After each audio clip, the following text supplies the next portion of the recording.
आपके ये धौलानी फलिया में ये 7 लाख की डीपी लग के तैयार हो गई है ना। 7 लाख की डीपी लगी है और ये 7 लाख की डीपी लगने के बाद आपके हर खेत खेत तक लाइट पहुंचेगी, मोटरें चलेगी और मोटरें भी चलेगी, खेत खेत तक लाइट पहुंचेगी तो आपके खेतों की उपज बढ़ेगी। गेहूं चने सब आप लोग डालने में सक्षम हो जाओगे। अब लाइट मिल गई तो अब हमको हमारे खेतों में अच्छी मेहनत करना पड़ेगी, है ना। तो ये 7.5 लाख की जो डीपी है इसको लगाने के लिए कई सालों से कितने नेता आए न गए, भाजपा के नेता आते न जाते और झूठे झूठे वादे कर देते कि रोड बना रहे हैं, कई डीपी लगा रहे हैं, न कई कई तो ऐसे खाली नारियल फोड़ फोड़ के चल गए। क्या कई कितने नारियल फोड़ फोड़ के माधव सिंह दादा चल गए, न कहीं विशाल रावत नारियल फोड़ते न चलते, न यहाँ डीपी भी नहीं दिखे, न कहीं रोड भी नहीं दिखे। तो ये भाजपा का काम ऐसा है। और कांग्रेस का काम कैसा है, पहले डीपी लगाएगी, आप सबको पहले बुलाएंगे, आपके सामने डीपी का भूमि पूजन करवाएंगे, उसके बाद में हम नारियल फोड़ते। हम करके बताने वाले कांग्रेस पार्टी के लोग। और भाजपा के लोग नारियल फोड़ के भगते, नारियल फोड़ के भगते, काम तो होता नहीं उनका। क्या उनको नारियल फोड़ने का शौक है और हमको काम करके बताने का शौक है।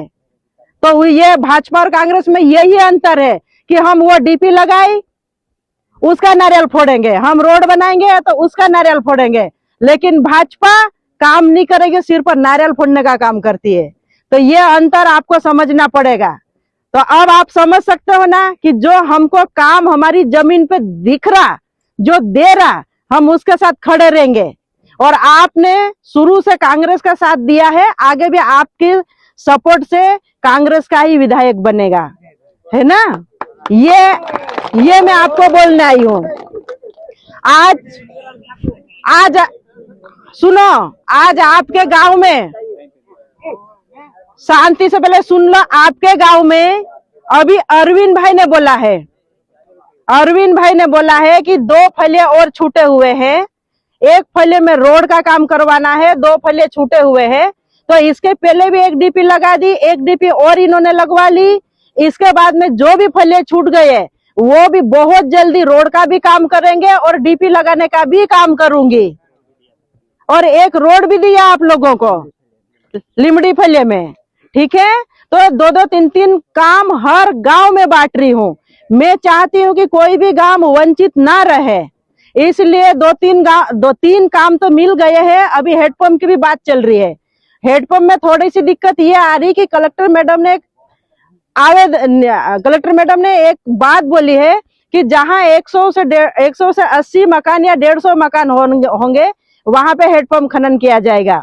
लेकिन हम आपकी परिस्थिति को देखते हुए कम से कम 50 मकान भी होंगे तो मैं हेडपंप खनन करवा दूंगी, उसकी भी चिंता बहनों आप मत करना, ठीक है। और अब आप सब मेरे को ये बताओ कि हमारी जब कांग्रेस की सरकारें, हमारी अपनी कांग्रेस की सरकारें थी तो हमारे बच्चों की नौकरियां लगती थी कि नहीं लगती थी? फले फले नौकरियां लगती थी कि नहीं लगती थी? घर घर फले फले हर एक घर से 2-2, 3-3 नौकरियां लगती थी। कांग्रेस वाले नौकरी लगाने का काम करते थे और बीजेपी वाले नौकरी उजाड़ने की काम कर रहे। अभी आज की तारीख में आज हमारा किसान, आप सब किसान भाई हो, आज हमारे किसान भाई खाद बीज के लिए 15-15 दिन, 1-1 महीने तक लाइन में लग के खड़े हो लेकिन खाद बिल्कुल 2 थैली मिल रहा, किसी को 1 थैली मिल रहा। तो क्या हम इतनी बड़ी जमीन लेके बैठे तो क्या 2 थैली ने 3 थैली से काम चल जाएगा? नहीं चलेगा ना। तो ये भाजपा की सरकार हमको 2 थैली और 1 थैली में निपटाने में बैठेली। और हमारी कांग्रेस की सरकार थी तो महंगाई हमारा जो जिस प्रकार से डीजल, पेट्रोल, खाने का तेल, रसोई, जो गैस की टंकी वो 350 रुपए में कांग्रेस की सरकार में मिलती थी और खाने का तेल 25 रुपए लीटर मिलता था। और डीजल, मात्र डीजल 35 रुपए लीटर, पेट्रोल 50 से ज्यादा लीटर, 50 रुपए से ज्यादा 1 लीटर के पैसे नहीं बढ़ाते थे। कांग्रेस हमेशा गरीबों के साथ खड़ी रहती थी, लेकिन आज क्या स्थिति हो गई आप सब देखो। भाजपा के राज में डीजल कितना हो गया, 125 रुपए लीटर, पेट्रोल कितना हो गया, 125 रुपए से भी ऊपर लीटर, और गैस की टंकी कितनी हो गई, 1,000 से 1,100 रुपए एक टंकी के।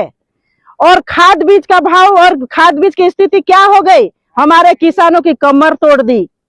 और हमारे जितने भी पूरे देश के बच्चे, मध्य प्रदेश के बच्चे जितनी भी परीक्षा देते हैं, वह सभी परीक्षा कैसे, किस प्रकार से वापस से फेल करते, वापस से लीकेज करते।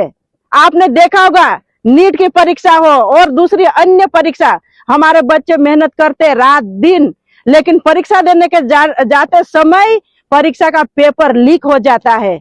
तो कहीं न कहीं ये जो भाजपा की सरकारें हैं, ये सरकारें हम सब आदिवासी और सभी वर्गों को कभी आगे बढ़ने नहीं देना चाहती है, जिसका उदाहरण आज सबके सामने है। महंगवारी, किसान, युवा सब परेशान है इनसे, और कितना परेशान है आप सब भी जानते हैं। और हमारे इस अलीराजपुर जिले में तो पूरे लोग बेचारे अपना आदिवासी पलायन करने चल जाते, गुजरात चल जाते। तो आप समझ सकते हो ना कि हमारे साथ जो हमारा भला करे, ऐसे लोगों को वोट देना है आपको। जो हमारा अधिकार को छीन के ले जाए, ऐसे लोगों को वोट नहीं करना। और वो लोग है भाजपा वाले। भाजपा वाले ऐसे लोग हैं जो हमारा अधिकार छीनने का काम करते। आप सबको मालूम होगा, जब मैं विधायक बनी और आपकी आवाज जमीन की मैंने विधानसभा में उठाई थी, और आज हमारी आपकी अपनी जमीन बची हुई है। अगर भाजपा वाले होते तो यह आपकी जमीन अधिकरण वाला, भूमि अधिकरण वाला काम अभी बड़ी बड़ी कंपनियां आके लग जाती और आपकी जमीन छीन लेते। लेकिन मैंने आपकी अपनी आवाज बन के विधानसभा में लड़ाई लड़ी, और आज आपकी जमीन आपके हाथ में है। वरना आपको सब उजाड़ देते, गुजरात भेज देते, कहीं स्थापित कर देते, और हमारी अपनी जमीन पे ये लोग फैक्ट्रियां लगा लेते। तो ये आपकी लड़ाई में लड़ रही कि नहीं लड़ रही, लड़ रही कि नहीं लड़ रही। तो फिर आपको किसके साथ खड़ा रहना चाहिए, कांग्रेस के साथ खड़ा रहना चाहिए कि नहीं, कांग्रेस के साथ खड़ा रहना। हमारी पुरानी कांग्रेस, इंदिरा माई की कांग्रेस, राजीव गांधी की कांग्रेस, और कांग्रेस हमारे आदिवासी गरीबों की कांग्रेस। और भाजपा आज हमको 2 ठेली के लिए लाइन लगा के खड़ा कर रखा। तो आपको समझना पड़ेगा, किसी की बात में नहीं आना अपने को, समझ रहे। हाँ, तो इसलिए मैं आज ये आपकी ये 7.5 लाख रुपए की डीपी का उद्घाटन कर रही हूँ। इसके पहले भी एक डीपी का उद्घाटन किया, रोड भी बनवाया, हेडपंप भी बना के दूंगी। और आप कि हमको ये जो जिस प्रकार भाजपा लूटने का काम करती और ये टोकन सिस्टम चालू कर रखा, तो भाजपा की सरकार को मैं बता देना चाहती हूँ कि ये टोकन सिस्टम हट जाए, टोकन सिस्टम हट जाए, और कम से कम हमको 5 थैली 6 थैली हमारा खाद मिल जाए तो हमारे खेतों की पूर्ति हो जाएगी।